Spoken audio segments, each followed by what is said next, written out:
useimmiten näyttöhalua, niin kuin esimerkiksi Mark Scheifelen ja Jacob Trouba, tulevat joukkuekaverit nimenomaan Winnipegistä.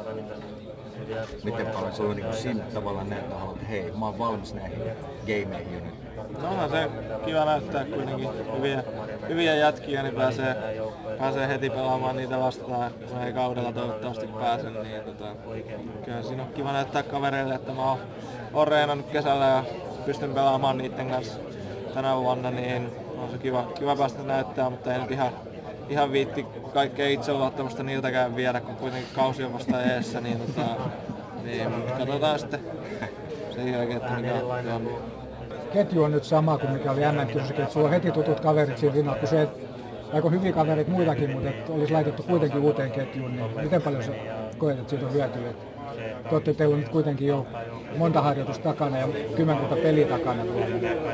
No, auttaa sen varmaan aika paljon, että kuitenkin hyvin meni tuolla kisoissa, niin kyllä se auttaa totta kai, mutta se on ihan sama periaatteessa olisi, että kenen kanssa pelaisi kuitenkin tarpeeksi hyvät pelaajat, niin oppii, kyllä ne osaa pelata keskenään, ettei siinä varmaan mitään ongelmaa olisi, että on se ihan kiva, kun noiden äijien kanssa pääsee pelaamaan ja ainakin aloittaa tämän turnauksen, niin ihan se hyvä homma. Sä vedät nyt vasemman laidalla, kuten viime keväänäkin. Ei, viime keväänä mä olin oikeassa laidassa, että se oli vähän mieluummin vedän vasemmassa, niin on hyvä kun vaihdettiin niin päin, niin vähän tutumpi. Miten te päädyitte tähän sopimaan?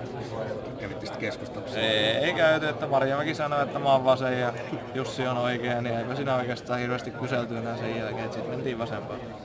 Se sopii sulle erittäin hyvin? Se oli ihan mielellään kuulin sen päätöksen, että pelataan vasemmassa. Paljon on tullut Memarin mittari kesäkilometriä? En ole laskenut, mutta kyllä siinä muutama 1000 kilometriä, kun on Turku-Tampereen väliä ajanut, niin ei nyt ihan liikaa, ettei koko yötä aina ajettu koulujen pihoissa ja muissa. Sä olet vaihtanut maailmanmerkkiä, oliko se kova juttu? Ei joo, mä testailin tässä kesällä kaiken näköisiä mailoja ja toi Power istui hyvin käteen, niin päätettiin sitten koittaa sitä näissä kunnon peleissäkin sitten. Sillä lähtee. No ihan kohtalaisesti ainakin, ettei. Ja mä uskon, että silläkin varmaan jonkun maalin saa toivottavasti joskus tehtyä. Oliko se kova jumppa se vaihtaminen? Ei. Koititko montaa? Ei, paria eri tikkua ja toi oli aika hyvä, niin päätin niitä tilata nyt sitten ja niitä vetää. Samat flexit ja lavat? Kyllä, kaikki on muuten samat ja äijä on sama kanssa. Niin onko äijäkin sama? No, ei yhtään kehittynyt? No joo, oon mä kehittynyt, mutta äijä on kuitenkin sama, että mä en oo mihinkään muuttunut, vaikka toivottavasti voimaa on tullut vähän lisää, niin eiköhän se lähde. Flexi on sama, vaikka ruistaa vähän enemmän ränteä. Juu, se